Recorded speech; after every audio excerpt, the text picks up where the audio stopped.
Excuse me, lads. Excuse me. You can't meet in crowds at the moment. I don't know whether you know that. Anyway, you need to shift. I need to get you out the way. It's Baggy Hi-Fi time.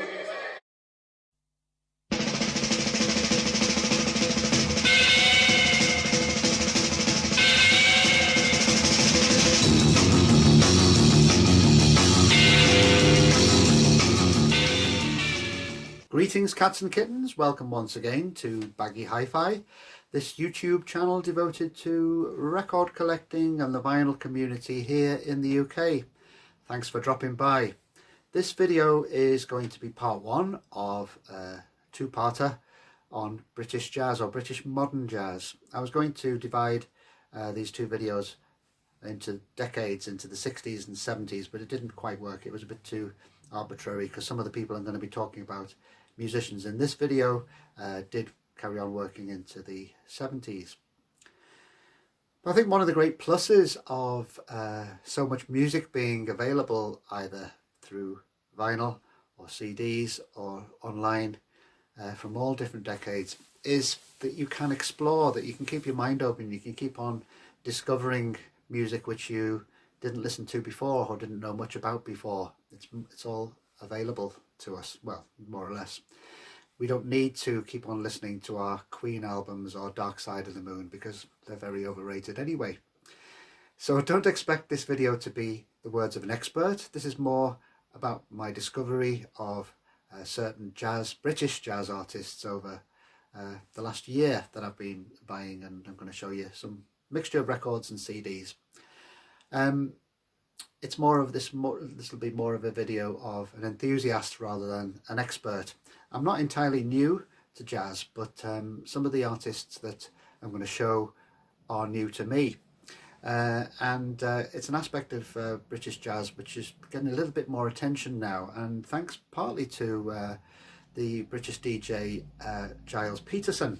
He put out these two compilations called Impressed with Gilles Peterson. This is volume 1, this is volume 2. These are quite easy to get hold of quite cheaply, and they do feature some of the artists I'm going to talk about in this video.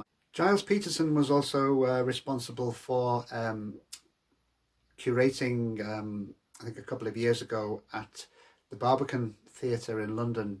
He got some of these musicians together, Michael Garrick, Stan Tracy, Don Rendell, to play to get together again to play the music that they made in the 60s and the 70s, and it was an interesting program which is available on YouTube.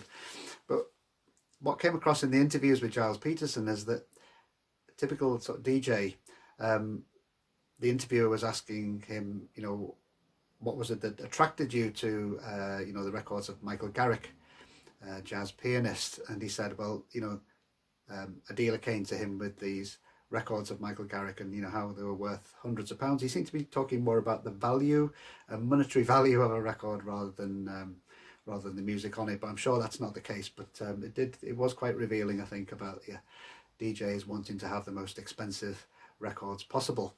So I'm gonna show you a few records. As I said, it is true that jazz is it's an Afro-American music in origin, and certainly some of the British jazz artists I'm going to show were influenced by the developments in American jazz, especially from Miles Davis and some of the hard bop sort of pioneers who were on the Blue Note label. Certainly they were an influence, but I think by the time we get into the early 60s, British jazz developed its own confidence and its own gave itself permission to forge its own identity and to be creative, and there really was a creative outburst in British modern jazz which has continued to this day. So the first artist I'm going to show is Joe Harriott, and you can't underestimate the importance in the 50s of immigrants coming over from the West Indies and parts of Africa and India, on the impact it made on British music, especially in jazz. So Joe Harriott was from the West Indies and a saxophone player, and he soon made an impact in the 50s on the British jazz scene. He's often called the British John Coltrane, and he seemed to achieve critical success more than kind of fame on a larger level. So this album here, the first one I'm going to show, is from 1960, and it's really sort of bouncy, perky, flowing hard bop album. Short tracks, quite good fun, and Joe Harriott comes across as a really skilled lyrical sax player. Also on here is another West Indian, Coleridge Good, on bass, and he will feature on some of the other records I'm going to show. So yeah, so this is sort of like bebop and going into hard bop style, but Joe Harriott was certainly one who was willing to experiment, and these two CDs I'm going to show, these haven't been reissued on vinyl, reveal that willingness to experiment. This is Freeform from 1960, and this is Abstract from 1964. You might think of the title Freeform means it's going to be wild, free jazz. It's not. There is a lot of improvisation on here. The kind of way that the musicians are working is to have a sort of a scored theme at the beginning of a track, and then soloing and improvisation takes place onwards. But these are both excellent albums. I really would recommend these Joe Harriott quintet CDs. I mentioned about West Indian influence and Indian influence. Joe Harriott made an album of Indo jazz, which I don't have, but I'd like to get a copy of that as well. And he also collaborated with Anglo-Indian guitarist Amancio D'Silva on this record, which I've shown before. So it's Joe Harriott and Amancio D'Silva Quartet, Hum Dono. Fantastic record from 1969. Really do recommend this one. So I'm going to play a clip now of Joe Harriott Quintet from the Freeform album.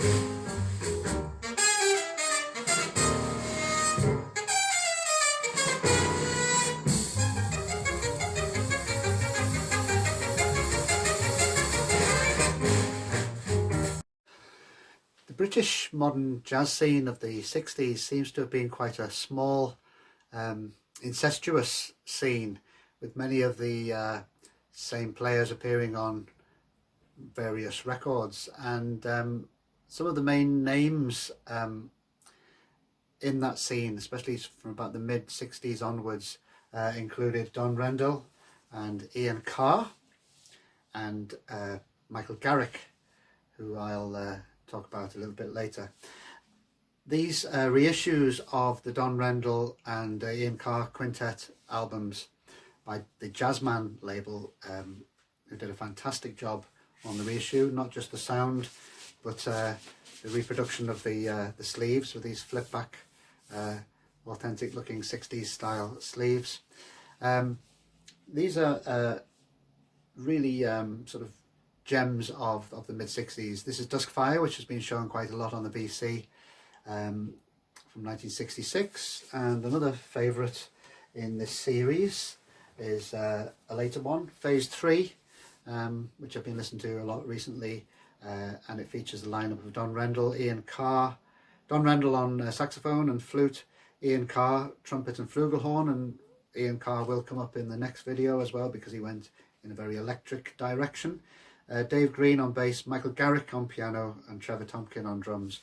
A lineup which made some of the best 60s jazz albums. So I think there are 4 in all in this Lansdowne series have been reissued by the Jazzman label, and I think there's a live album as well which I have yet to get. But probably a good place to start would be one of these Don Rendell and Ian Carr quintet. If you are curious about British modern progressive jazz in the 60s.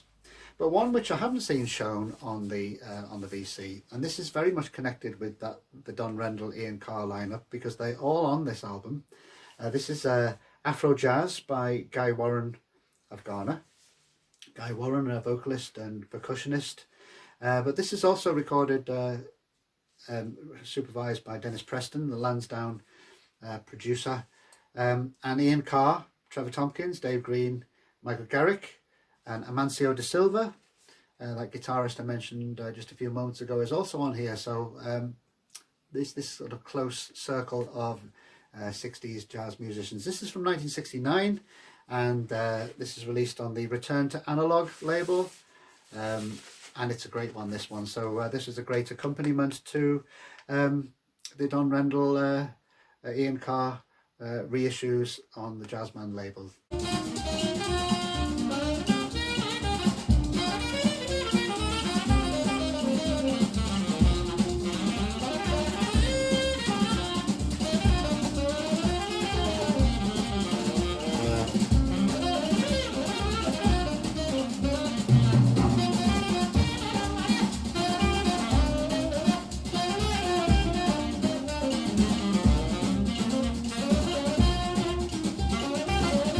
I've already mentioned Amancio D'Silva earlier on, and I showed the classic Hum Dono album, as he plays guitar on this one with Joe Harriott.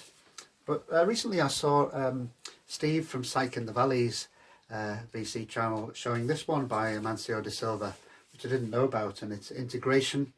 It's from 1969.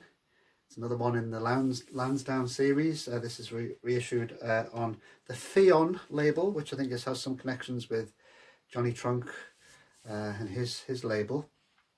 This is excellent.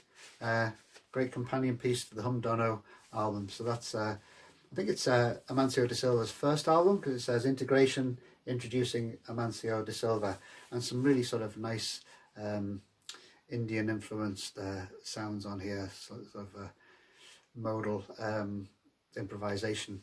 Just 3 tracks on side one. I'm going to play you an excerpt of the track Ganges from this album.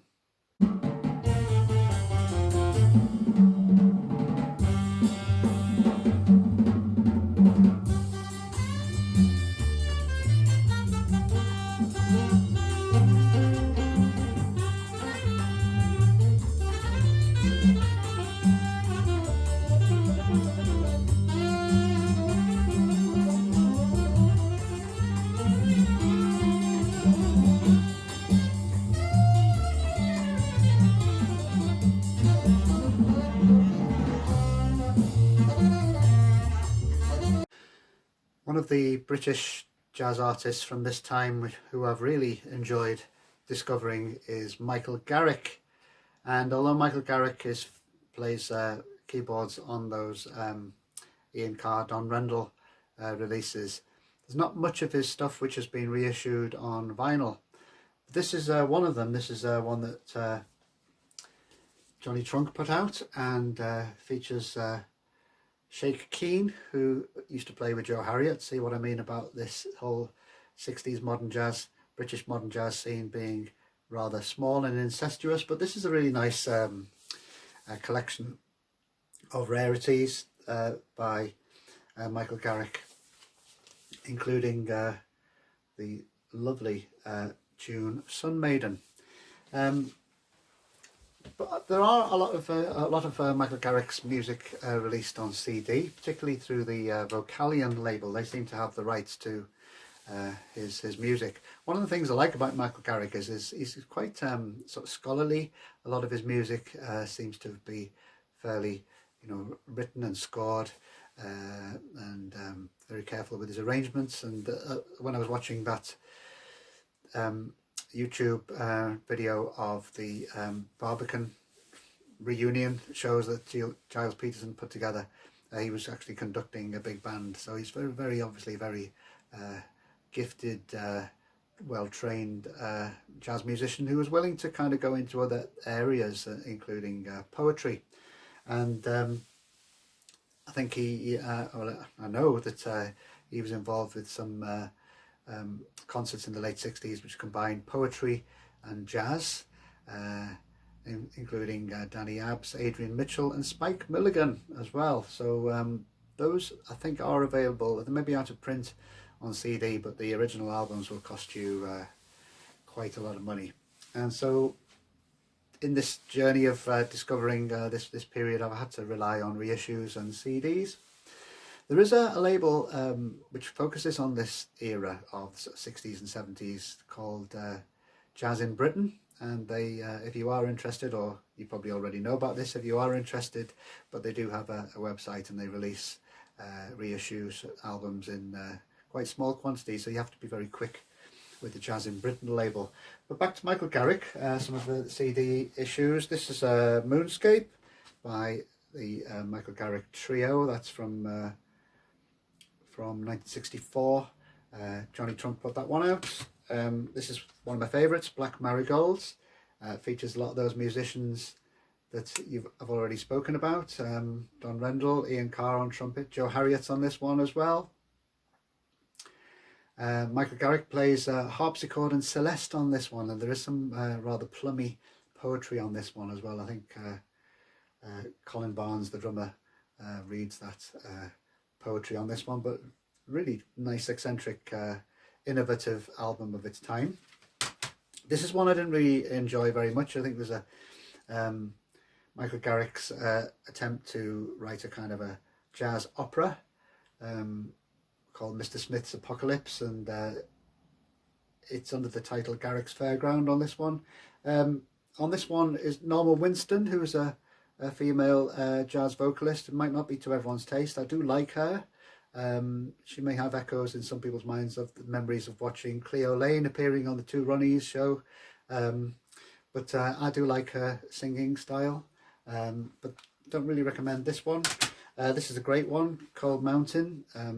There's Michael on the back there looking serious with his beard there. This is a trio one, very nice, piano, drums and double bass. And this is probably my favourite. I wish this would be reissued on vinyl. It's Homestretch Blues from 1971, and features Michael Garrick on piano and harpsichord, Norma Winston on vocals, Trevor Tompkins on drums, Dave Green on bass, and Art Thiemann and Henry Lowther. There's an album by Henry Lowther I'd really like to get, but seems to be hard to locate. We're going to play a track from this excellent Homestretch Blues album by the Michael Garrick Band from the early 70s.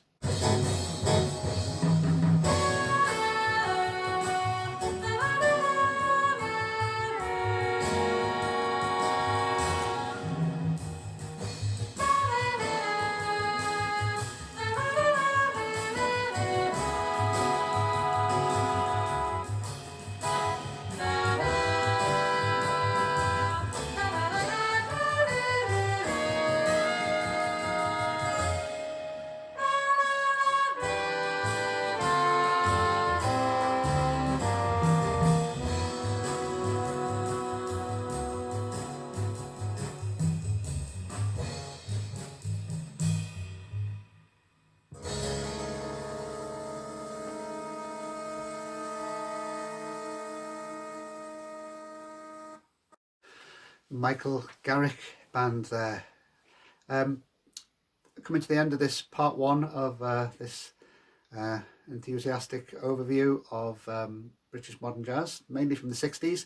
The second video in this two-parter will concentrate more on the 70s, as the genre of jazz kind of blurred a lot more, and experimentation went further, innovation went further into electric directions, sort of jazz rock direction. I'm going to show you some records of that type, and also British jazz moving into very much more improvising areas, and quite difficult music, I guess, as well. But so that's going to be in part two. Thanks for watching this one. If you've made it to the end, wouldn't be interested in your comments or recommendations. You people out there who know a lot more about this than I do. Thanks as ever for your comments and subscriptions. We're going to end with a bit of an oddity, but one I've really enjoyed, and it's also on the Vocalion label. And I mentioned how Michael Garrick was quite open to poetry. This is not a Michael Garrick record, but this is an album by Terry Durham, who was apparently a painter and a poet. This is from 1969, and it's called Crystal Telephone. And it's him reading his poetry with jazz backing. And the track I'm going to play features Evan Parker, very renowned free improvising jazz saxophonist. So that kind of will take us neatly into what I'll be talking about a little bit in the next part 2 of this British jazz record and CD overview. So I'll leave you with Terry Durham, and bye for now.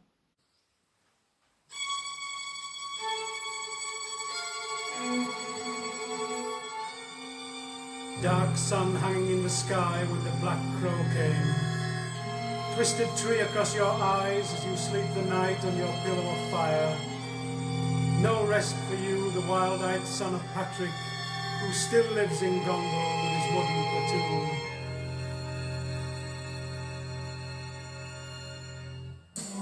Charlotte's words are turned to stone. Maria's gone with Anne to live with fate. And Elizabeth and Emily never will return from their final trip through the wicket gate.